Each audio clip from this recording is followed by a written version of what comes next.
साथियों, अधिकांश लोग अपने संबंधों को तोड़ देते हैं। क्या आपने संबंधों के महत्व पर कभी गहराई से विचार किया है? आज हम इसी विषय पर आपके साथ वार्ता करेंगे। स्वाभाविक रूप से किसी भी उद्योग का प्रबंधक अपने अच्छे कर्मचारी को छोड़ना नहीं चाहता है। एक बार की बात है कि एक कंपनी के कर्मचारी, जिसका नाम मोहन था, ने बेतहाशा होड़ के कारण नौकरी छोड़कर खुद की दुकान खरीदने का फैसला लिया और कंपनी के प्रबंधक के पास जाकर कहा, श्रीमान जी, मुझे अवकाश चाहिए, लेकिन अच्छा अवसर मिला तो संभव है कि मैं इस कंपनी में फिर से वापस आऊँगा।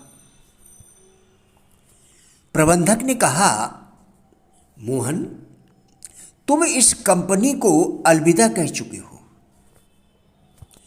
और नया व्यापार भी शुरू किया है, उसका आनंद उठाओ।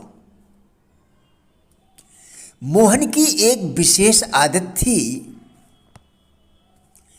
कि वह महीने में अपने हर साथी को एक बार हेलो बोलने के लिए फ़ोन जरूर करता था और कहता कि मैं आज दुकान में हूँ और तुम्हारे बारे में सोच रहा था, इसलिए सोचा हेलो बोल दूँ। आशा है सब कुछ कुशल मंगल होगा। उससे भी अधिक हैरानी की बात यह थी कि वह अपने सभी पुराने ग्राहकों से भी इसी तरह संपर्क करता रहता था। 2 साल बाद अपने मासिक फोन कॉल के दौरान कभी मेरे सबसे टक्कर के रहे प्रतिद्वंदी ने बताया कि वह मेरे उद्योग में वापस आ रहा है। उसे एक नई कंपनी में एक ऐसा पद मिला जिसे मोहन मना नहीं कर सका, इसलिए उसने अपनी दुकान बेच दी और फिर से सेल्स की पुरानी दुनिया में आ गया। अब आप संभवतः संबंधों का महत्व समझ ही गए होंगे। अगर हम अपने मकसद पर ध्यान नहीं लगाएंगे तो अपने लक्ष्य को हासिल नहीं कर पाएंगे। अपने मकसद पर ध्यान लगाना एक मुश्किल काम है, मगर यह एक कला है और इसे सीखा भी जा सकता है। लक्ष्य क्यों जरूरी है?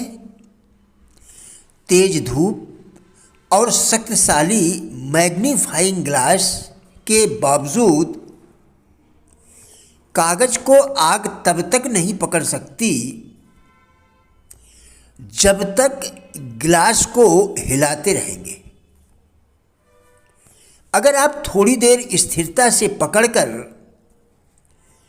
प्रकाश को फोकस करेंगे तो कागज आग पकड़ लेगा। ध्यान लगाने में ऐसी ही ताकत होती है। क्या आप किसी ऐसी ट्रेन या बस में बैठेंगे जिसके बारे में यह न जानते हों कि वह कहाँ जा रही है? जवाब होगा, हरगिज नहीं। ऐसी ट्रेन या बस में नहीं बैठेंगे, फिर वे जिंदगी के सफर में बिना लक्ष्य के चलने को तैयार क्यों हो जाते हैं? आइए जानते हैं लोगों द्वारा लक्ष्य तय न किए जाने की कई वजहें होती हैं। नंबर 1, निराशावादी नजरिया। निराशावादी नजरिया के लोग संभावनाओं की बजाय हमेशा रास्ते की बाधाओं को देखते हैं। नंबर 2, असफलता का डर। लोगों के अवचेतन मन में यह विचार रहता है कि अगर वे लक्ष्य तय नहीं करेंगे तो असफलता भी नहीं मिलेगी। लेकिन ये लोग इस बात को नहीं समझते कि लक्ष्य का न होना ही असफलता की निशानी है। नंबर 3, सफलता का आतंक। खुद को कम करके आंकना। नंबर 4, अभिलाषा की कमी। यह हमारे जीवन मूल्यों और साथ ही साथ एक भरपूर जिंदगी जीने की इच्छा के अभाव का नतीजा होती है। अस्वीकार करने। नंबर 5, अस्वीकार किए जाने का डर। इस बात की चिंता कि अगर मैं सफल नहीं हो पाया तो लोग क्या कहेंगे। नंबर 6, टाल मटोल की आदतें। फिर कभी अपना लक्ष्य तय कर लूँगा। इस प्रकार की सोच में महत्वाकांक्षा की कमी होती है। नंबर 7, घटिया दर्जे का आत्मसम्मान। इंसान अपनी अंदरूनी प्रेरणा से काम नहीं करता और उसके जीवन में प्रेरणा का अभाव होता है। नंबर 8, लक्ष्य का महत्व न समझना। किसी ने उन्हें इसके बारे में सिखाया नहीं और उन लोगों ने कभी लक्ष्य के महत्व को समझा नहीं। जब आप हवाई जहाज का टिकट खरीदते हैं तो उस पर सब कुछ लिखा होता है, जैसे यात्रा प्रारंभ करने का स्थान, टिकट का मूल्य, गंतव्य का स्थान, यात्रा शुरू करने का दिनांक, श्रेणी, टिकट समाप्ति का दिनांक। भूखे रहिए और मूर्ख बनिए। Stay hungry and stay stupid. दिल जो चाहे उसकी भूख रखिए और सीखने के लिए मूर्ख बनिए, तभी आप सीख पाएंगे। जो सोचता है कि मैं सब कुछ जानता हूं, वह स्वयं को धोखा देता है।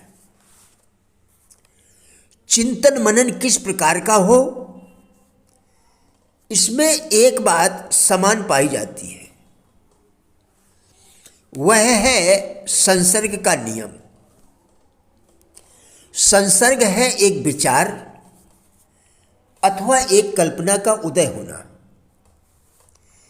उदाहरण के लिए सफेद वस्तु देखने से दूध का विचार, दूध के विचार से खाने की स्मृति, उससे मिठाई, तदोपरांत भोज, भोज से किसी मित्र का स्मरण, फिर विशेष वार्तालाप का स्मरण, उससे तत्संबंधी विचार।